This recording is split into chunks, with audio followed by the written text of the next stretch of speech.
Hi, my name is Máté, and I made the sounds for Project Boost, and there are some cool audio features in the game that I want to demonstrate to you in this video, such as challenging parts of the asset creation process, favorite ability, the dialogue system, and music implementation.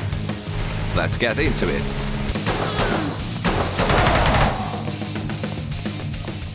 Tuning the objects to the music was actually a fun part of the asset creation process. Things that are supporting the storyline and the objectives, like a lift ping, the abilities UI, and the access card, are all tuned in the same key as the music. But the objects that are holding back the hero from winning, like blue shield and turret guns, they are all detuned compared to the background music. But the most challenging was probably the gun and the explosion sounds, because the whole game is about raging on rock music and shooting and exploding things.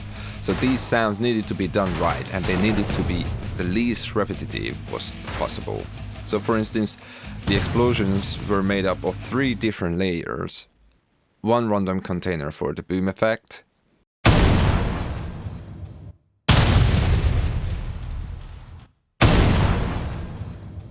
and 2 containers for the low and high debris sounds.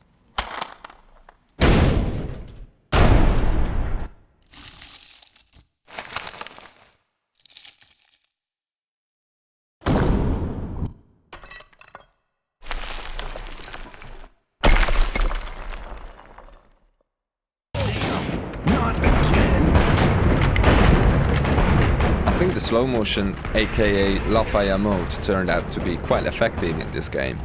I used an RTPC on all the invert buses, except the player's and the boss's voice. For narrative reasons, it was more important for the player to understand what's going on in the game. So the RTPC was also changing the pitch and the low pass filter on the in-world object, and it also reduces the playback speed of the music, which makes the effects super cool sounding.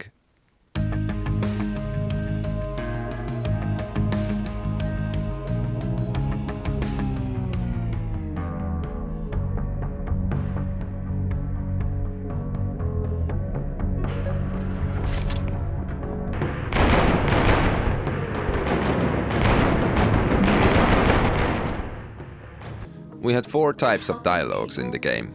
Cutscenes. You have a big mouth, kid.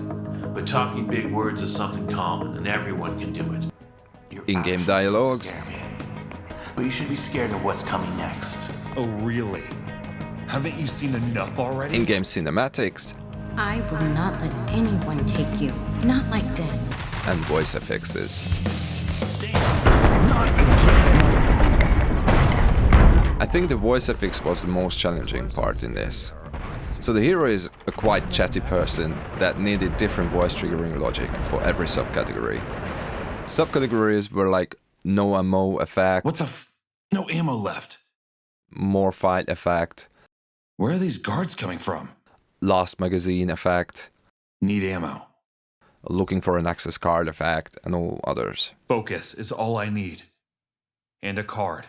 So what was difficult that I couldn't make the voice limitation work in the beginning. So then I started setting up internal rules in Wwise that essentially mutes certain subcategories that shouldn't be playing depending on which music state is active. Once that was done, I had to create separate sub-buses within the voice effects bus, and this is where the voice limitation started working nicely. Then I just needed to make sure that these 4 categories are ducking each other out in the right priority order. So in this hierarchy, the voice effects are the least important, they are just kind of gameplay filling effects.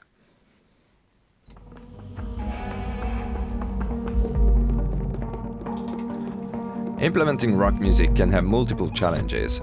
The transitions have to be precisely measured, tempo changes can be challenging, and variations need to be used to avoid repetition. To musically support the growing difficulty of the game, the music becomes slower and heavier as the player moves towards the final boss fight. Using Wwise's transition segment tool proved to be an effective bridge between the 2 songs that had different BPM.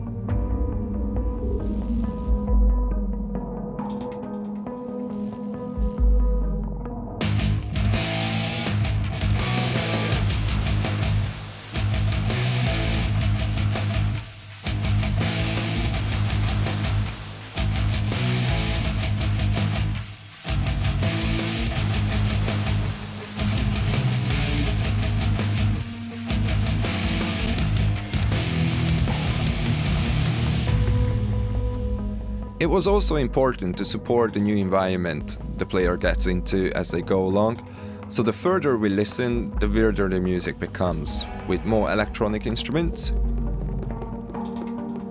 and some hardcore elements when the zombies appear on screen.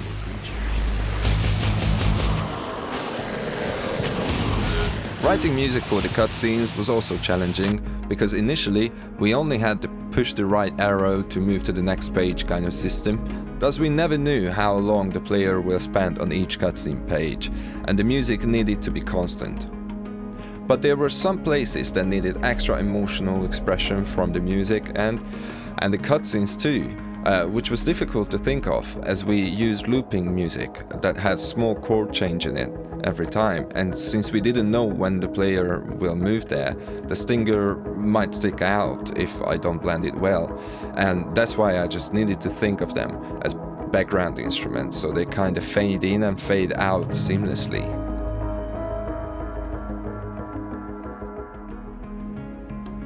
Thanks very much for joining me in this short presentation. I hope you enjoyed learning a little bit about the sounds in Project Boost.